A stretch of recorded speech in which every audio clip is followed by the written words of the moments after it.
So in the previous video, we got introduced to the HB pencil. And as I said, this is the most basic tool you'll use. So for today's video, I'm going to talk about this, some other pencils, and what erasers you'll want to be using for basic drawing.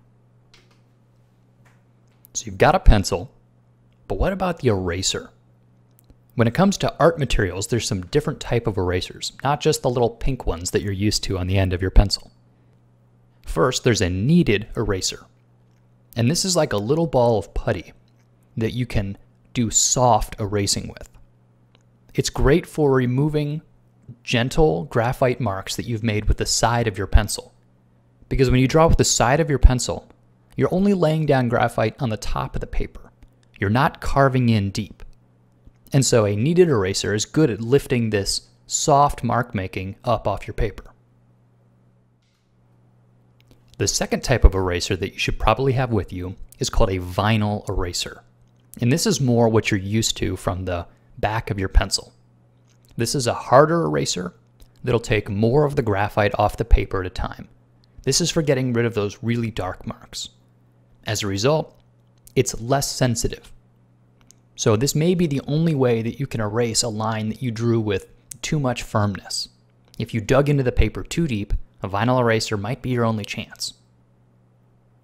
So I like to pair up the kneaded eraser with the soft side, and then a vinyl eraser with the more aggressive mark making, those that I've done with my tip of the pencil.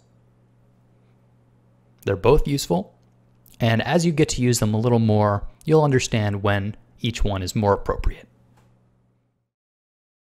Now I'm sure you expected the HB pencil. But what you might not have expected is a colored pencil.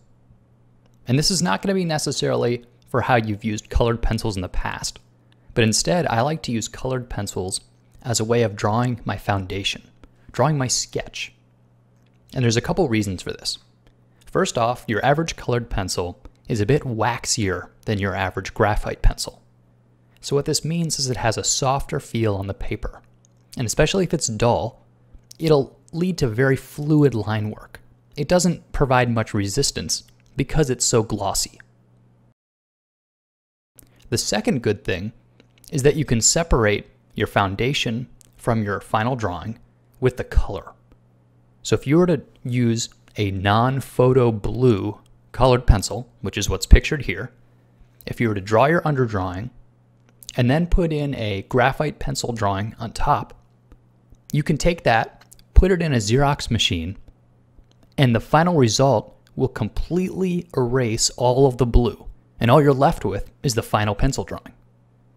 Now, I understand not many of you have access to a Xerox machine. Nobody has those at home.